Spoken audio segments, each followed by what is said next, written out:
मोनसे क्ल'जखौ लानानै बेखौ इमप्लिमेन्ट खालामनायनि सायाव जि माखासे कनफ्यूजन गोनो गोथो मानसिफोरनि जि मोनसे फोसावनाय एबा मिसलिड खालामनाय बेखौ आङो क्लेरिफिकेसन होनो सानदों। बिसेसकय साननैसो सिगाङाव जोंनि बिटिआरआव गोदानै पस्टिं जानाय जोंनि प्रिन्सिपाल सेक्रेटारि शान्तनु बदमारे बिथाङा मोनसे नटिफिकेसन हगारनानै होदोंमोन आरो बे नटिफिकेसना बिटिआर एकर्डनि 4.6 क्ल'जनि बायदियै Deputy Commissioner in BTAD will report to Chief Executive Member of BTC through Chief Executive Officer in respect of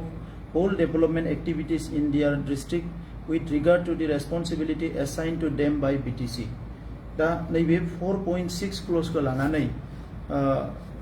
जोंनि प्रिन्सिपाल सेक्रेटारिया मोनसे अर्डार बरननानै होदों। दा बेखौ कनफ्यूजन जानायनि सिगाङावनो जों फार्स्ट 4.6 नि इन्टारप्रिटेशना मा बेखौ मोजाङै मिथिग्रोनांगोन। बे 4.6 नि जि इन्टारप्रिटेशन बेखौनो बुंनाय जादों जे जोंनि एकर्ड बायदियै जि जोंनि डिसिसफ्रा जोंनि डेभेलपमेन्टेल एक्टिभिटिनि बिथांमोना पार्ट जागोन आरो बिथांमोना जि खामानिफोरखौ मावगोन बेखौ बिटिसिनि चिफनो बिथांमोना रिपर्ट खालामगोन थ्रु प्रिन्सिपाल सेक्रेटारि एबा बेवहाय जोङो सिइअ होनना बुंदोंमोन चिफ एक्जिकिउटिभ अफिसारनि गेजेरजों बिटिसिनि चिफनो बिथांमोना रिपर्ट खालामगोन। दा गुबुन मोनसे क्ल'जआव बेवहाय दङ जे बिटिसि ओनसोलाव डिसि आरो एसपिनि जि ट्रेन्सफार पस्टिं बेखौ बिटिसिनि चिफजों कनसाल्टेसन खालामनानैसो आसाम सरकारा खालामगोन। दा बे मोननै क्ल'जआ बेवहाय लिंक जानानै दङ। दा गुबै खोथाया जाहैबाय जे डिपुटि कमिशनारनो जोंखौ गोबां पावार होबाय बिटिसिआव जेबो पावार गैला होननानै माखासेया फोसावदों। दा जाय बिथांमोना फोसावदों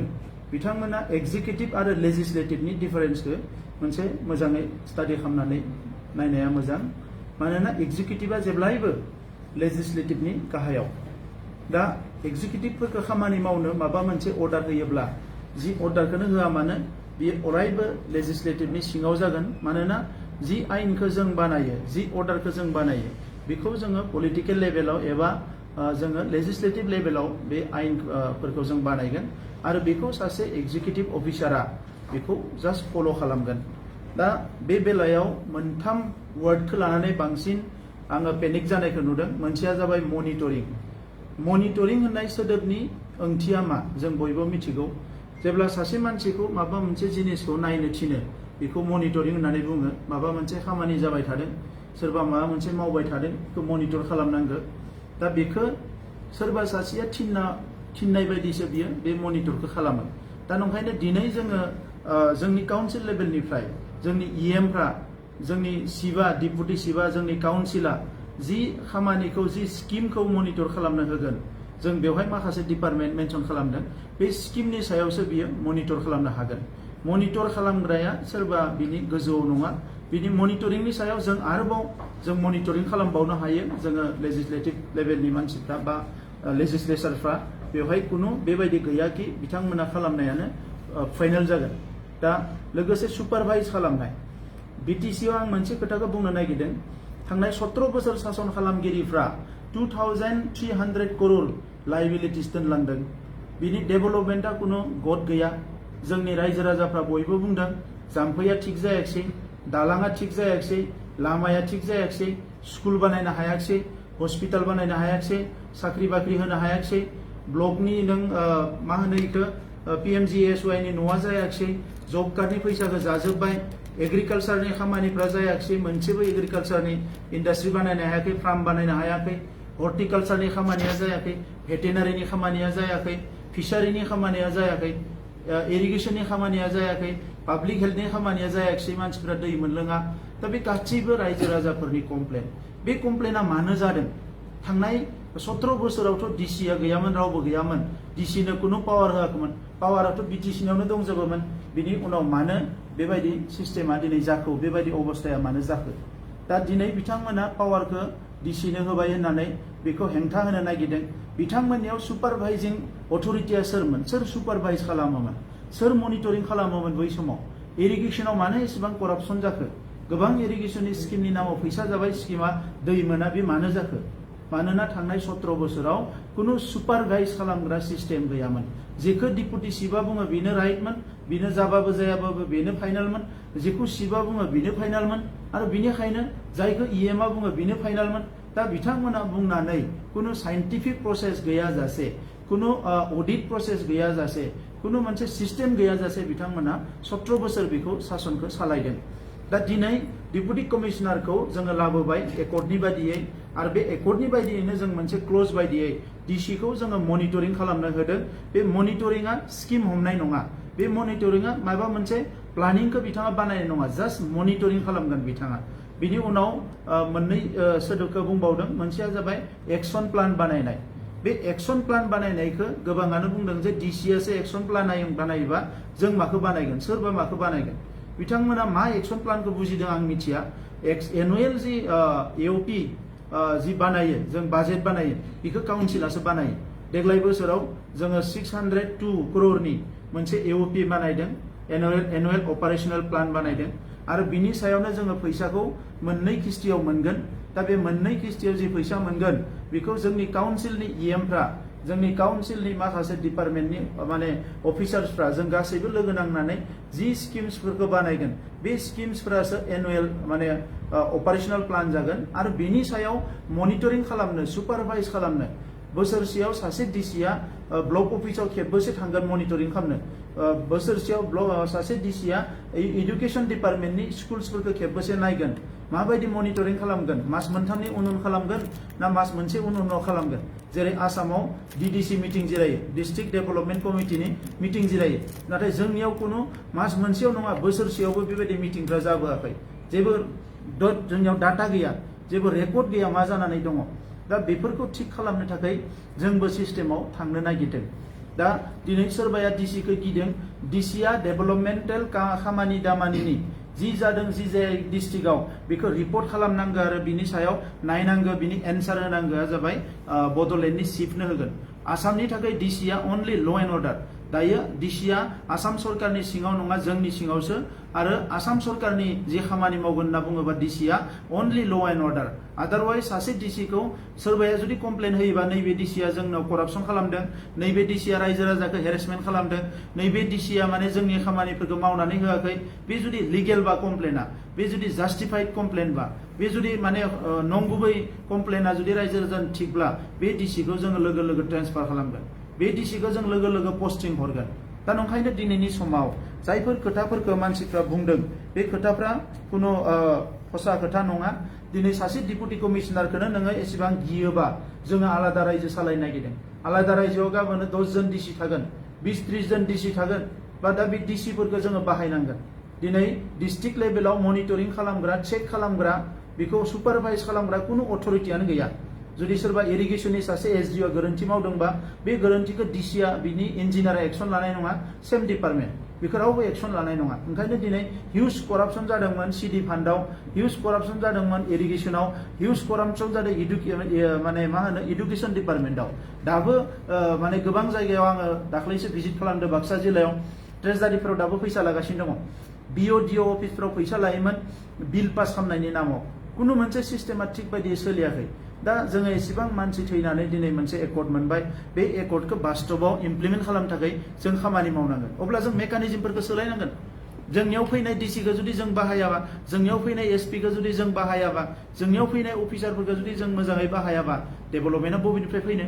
आरो दिनै आसाम गभर्नमेन्टआ 45,000 करोड़नि गभर्नमेन्ट जोंनिया जाबाय 600 कोटिनि माने सरकार फारसेथिं 2,300 कोटि दाहार दङ गुबुन फारसेथिं जोंनियाव 600 कोटिल' थाखा दङ बे 600 कोटिल' थाखाजों जोङो डेभेलपमेन्टनि खामानि मावनांगौ अब्ला बियो प्रपारलि जानांगोन दा बेजों लोगोसे जों गोदान गोदान दिनै आसनि लानो नागिरदों जोङो बुंबाय जे अर्डार अलरेडि हरबाय जोंनि गासैबो अफिसनि अफिसारफ्रा सानथाम अफिसाव जिरायनो मोनगोन सानथाम फिल्डआव गिदिंनांगोन मानोना फिल्डआव अफिसारफ्रा थाङा गोबां कमप्लेन दङ बिडिअआ थांनानै गामि गामि नायनांगोन जब कार्डनि खामानिया जादोंना जायाखै आइवानि खामानिया जादोंना जायाखै मा जादों मा जायाखै बेखौ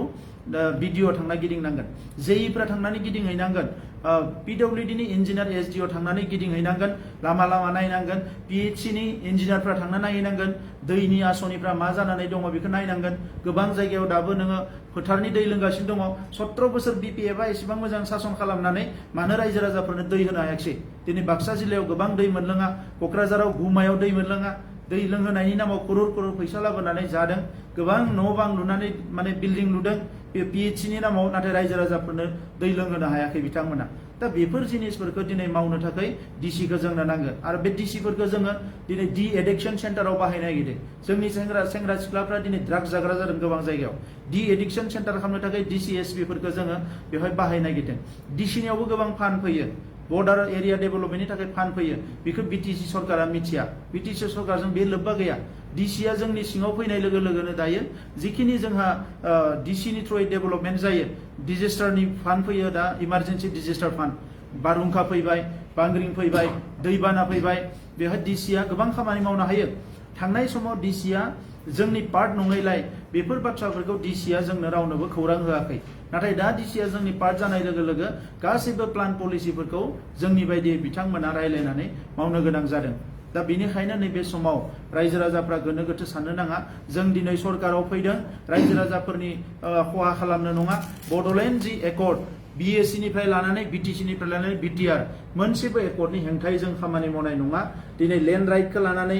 गोबाङानो सानदों जे DC नो लेन्डनि अधिकारखौ होबा मा जागोन DC आ लेन्डनि डिसिसनखौ लानाय नङा लेन्डनि डिसिसनखौ लागोन साब डिभिजनेल लेन्ड एडभाइजारि कमिटियासो बै साब डिभिजन लेन्ड एडभाइजारि कमिटियाव नों आंनि मानसियानो थाबोदों आरो नों आंनि मानसियानो थागोन गाबोन बिथांमोना जेखौ पास खालामनानै हरगोन DC आ बेखौ गावनियाव रेकर्ड लाखिगोन रेकर्ड लाखिखांनायनि उनाव बियो BTC काउन्सिलाव हरगोन BTC काउन्सिला जुदि जों लेन्ड होनांगोनबा होगोन होनाङाबा होनाय नङा दा नोंथांमोना नुदों जे एसेबां मोजां सरकार थानानै थांनाय 17 बोसोराव मानो रामदेव बायदि मोनसे संस्थानो मिनिमाम मोनसे रेभिनिउनि नामाव दिनै 2900 बिगा हा चिराङाव होनानै दोनदों 1000 बिगा हा कुमारिकाटायाव होनानै दोनदों बेफोरनिफ्राय जोंहा मा फैदों दिनै मोनसे इन्डास्ट्रि बानायनो जोङो हा नागिरना मोनाखै इउनिभार्सिटि सेन्ट्रेल इउनिभार्सिटि बानायनो थाखाय जोंनो 500 एकड़ लेन्ड नांगौ जों नागिरना मोनाखै गोबां उसुबिदा दिनै NIT बानायनांगौ बायदिसिना इन्स्टिट्यूशन बानायनांगौ दा लेन्ड राइटआ थासेयावबो मानो हायाखै किन्तु नाथाय जों नुदों बिथांमोना साहा बागान बानायदों BPF नि लिडारफ्रा जोंनियाव हिसाबा फैजोबबाय बिथांमोना गिदिर गिदिर 200 बिगा 300 बिगा 150 बिगानि साहा बागान बानायदों राबार बागान बानायदों क्रेसार मेसिन बानायदों बेवहाय बसायदों बिनि अनगायै मा खालामदों दा नंखायनो दिनै जों जिखौ मावगोन हुस थानानै मावगोन रायजो राजानि गोरोन्थि जानाय जेबो खामानि मावनाय नङा आरो कुनु DCखौ दिनै काउन्सिलखौ सालायनो हानाय काउन्सिलनि GM फोरनि सायाव थांनानै DC आ डिसिसन लानाय जों कुनु पलिसि लायाखै जास्ट मनिटरिं खालामनायनि थाखाय बे DC नो दायित्व होदों आरो गाबोन जुदि DC आ मनिटरिं खालामनायाव गोरोन्थि खालामोब्ला अब्ला जों लोगो लोगो DCखौ बिनिफ्राय बोखारनो हायो डिसिसना जोंनि सायावसो DC आथ' सासे अफिसारल'सो दा बिथांमोना दिनै खामानि नागिरना मोनाखै खोथा नागिरनानै मोनाखै बुंनो सोरबा सासे माने बायदिसिना नाबां जाबां खोथा बुंनायखौ लानानै बड'लेण्ड गभर्नमेन्टआ सोलिनाय नङा जों मोनसे भिजन लादों बे 5 बोसोरनि गेजेराव जोंनि इक'नमिया आसामनि गुबुन जायगानि समान समान जानांगोन इन्डियानि गुबुन जायगानि समान समान जानांगोन आसाम गभर्नमेन्टआ जोंनो 600 कोटी हरोबा जोङो 3000 निफ्राय 5000 कोटी रां गुबुन इनभेस्टमेन्ट जों लाबोनानै जोंनि ओनसोलनि लाइमोनफोरनो एमप्लयमेन्ट होनाय हेन्डलुम सेक्टराव जोङो गोबां ओनसोल दिनै उइभिं गोदानै उइभिं सेन्टार जों बानायनो नागिरदों इरि आरो मुगाखौ जों गोजौआव लांनो नागिरदों बेम्बो टेक्न'लजिखौ जोङो हाइस्ट